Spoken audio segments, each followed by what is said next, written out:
On August 6, 1945, a plane named Enola Gay took off from Tinian Island. Its mission? To drop a terrifying new weapon on the city of Hiroshima. This little boy detonated with devastating force, flattening the city and killing tens of thousands instantly. A second bomb was later dropped on Nagasaki, and within days the Emperor Hirohito announced Japan's surrender, closing the book on the most devastating war in history. The legacy of the bombings remain vivid. They influenced vast amounts of our media, sparked movements for nuclear disarmament, shaped geopolitics, and raised ethical questions that historians, politicians, and the public still argue about today. Among the most contentious of those questions, were the bombs necessary? Sorry to say, but yes, they were completely justified. Not because they were good or easy, but because, given the circumstances, they were the least catastrophic option. Let's explore why. Excuse me, somebody had to do it. I am the chosen one. Somebody had to do it. Now, for the record, this video is not meant to glorify, excuse, or celebrate the use of nuclear weapons. Nothing about what happened in Hiroshima or Nagasaki should be taken lightly. I myself have lived in Japan for a time, and it's a place that I have a deep respect for. This video aims to understand the historical context and rationale behind a decision that, well, changed the world. By the 1940s, Nazi Germany was aggressively expanding across Europe, and fears were spreading that Hitler's regime might be pursuing nuclear weapons of their own. This fear drove the United States and Britain to begin nuclear research in secret, eventually leading to the formation of the Manhattan Project. Now, the Manhattan Project cost the United States around $2 billion at the time, which in today's money is roughly $27 billion. It was one of the largest scientific and military investments in human history, employing over 130,000 people across multiple secret sites. The plan was simple: beat Germany to the bomb, use bomb, end war, profit. The only issue was that by the time the bomb was ready for deployment, the war in Europe was already over. So, whether consciously or not, that kind of investment created pressure. Letting the bomb sit unused would have been politically, military, and psychologically unthinkable. You don't pour that much money into a project only to not use it. Miller! Throw it back! Next, let's look at the war in the Pacific. The United States was drawn into the war after the Japanese attack on Pearl Harbor in December 1941. This isn't news. What followed was a campaign of naval battles and island hopping as the US fought its way across the Pacific, island by island, in a brutal and costly campaign. American troops experienced firsthand the willingness of the Japanese to defend every inch of territory with extreme resolve, with battles like Iwo Jima and Okinawa demonstrating the fierce resistance of Japanese forces. Soldiers often fought to the death, and civilians were encouraged to do the same. So by the time the American flag was raised on Mount Suribachi and the Japanese were driven back to the home islands, the question on everyone's mind was, what next? Operation Downfall, the planned invasion of Japan. Based on the resistance seen on the Pacific Islands, the US planners expected a nightmare scenario. American casualty projections ranged from 500,000 to over 1 million. Japanese losses could have reached several.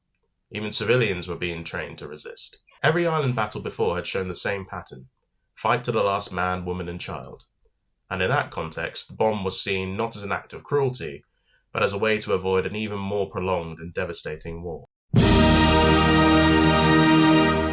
In July 1945, Allied leaders gathered in Germany for the Potsdam Conference.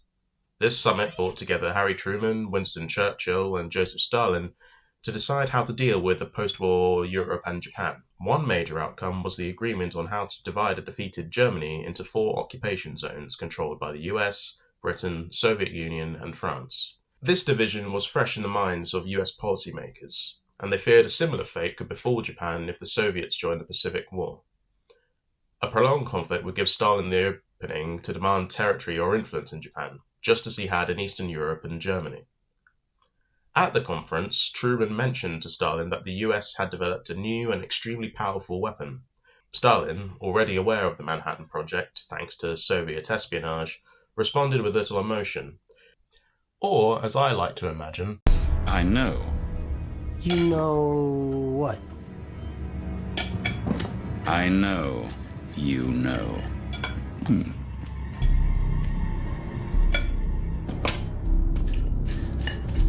How much do you know? You didn't know I knew, but now you know. I know. So I guess we both know. No what? Still, Truman believed that he had signalled America's technological superiority, a move meant to give the US more leverage in both the war and post-war order. On August the 8th, 1945, between the bombings of Hiroshima and Nagasaki, the Soviet Union declared war on Japan and invaded Manchuria. This was no surprise, and US intelligence knew it was coming, and that made the timing of the bombings critical. America did not want the USSR to gain a foothold in Japan like it did in Germany, and if the war dragged on, there was a real possibility that Japan could be split between Soviet and American zones of occupation. The message from the US was clear. This war would end on American terms, not Soviet ones. It's fiction. It's fiction. We made it up. We made this one up. It's a made-up tale. It's a total fabrication. It never happened. It never happened. It's important to note that regardless of what happened in the Pacific, the stage was already set for the post-war order. The Cold War was still going to happen. America versus Russia, communism versus democracy, red versus blue. The atomic bomb didn't start the Cold War, but it merely highlighted the power balance that was already shifting. But Hiroshima and Nagasaki did something else. They showed the world, in the most horrific way possible, what nuclear war actually looked like. Without these bombings, nuclear weapons might have remained abstract threats. So with that in mind, consider a world where the bombs weren't used. The Allies take Japan through a protracted and costly invasion before splitting it like they did Germany. Then history continues on as normal. So far, so good. Flash forward to 1962, Cuba. Following a tirade of CIA operations aimed at overthrowing and destabilizing his regime, Fidel Castro and Nikita Khrushchev arranged for nuclear missiles to be stationed in America's backyard. What would follow was a series of intense negotiations between America and Russia to stop the Cold War turning hot. But in this alternate timeline, no one truly understands the destructive capability of a nuclear weapon. Mutually assured destruction isn't a concept. What's to say things don't go hot? What's to say missiles don't get exchanged between the USSR and the US en masse? What if New York actually gets destroyed like in the movies? What if Los Angeles becomes a hellscape full of mutants fighting over the ashes? The atomic bombings provided a grim but important reference for world powers. Both sides knew the stakes, and perhaps it was that shared memory of cities destroyed and lives lost that prevented a much worse outcome. You're joking. Not another one? By this point, I hope I've made some case as to why Hiroshima was regrettably the best choice to end the war in the Pacific, but I admit things get less clear when it comes to the follow-up bombing of Nagasaki. Surely one bomb was enough and dropping another was overkill, especially considering the casualties. The thing is though, after Hiroshima, Japan didn't immediately surrender. Despite the devastation, members of the Supreme War Council were still divided. Some believed it was a bluff, a one-time thing. Others were holding out hope that the Soviet Union, which had previously maintained neutrality with Japan, might help negotiate a more favourable surrender. But time was running out. Remember, the Russians had begun invading Manchuria on August the 8th, 2 days after the bombing. Any lingering hopes for diplomacy through Moscow were crushed that same day. Combined with the fears over Operation Downfall, and you realise the US had no time for speculation. On August 9th, a second bomb was dropped on Nagasaki. It showed that Hiroshima wasn't a fluke. The US had more bombs and were prepared to use them. The prospect of nuclear annihilation from the US and military collapse from the USSR created the perfect storm.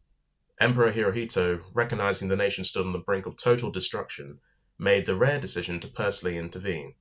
He overruled his military leaders and ordered Japan's unconditional surrender. Would one bomb have been enough? Maybe. But from the US perspective, there was no room for uncertainty. They needed to end the war immediately before the Soviets advanced further, before more lives were lost, and before Japan dug in any deeper. In that light, Nagasaki was not excessive, it was urgency.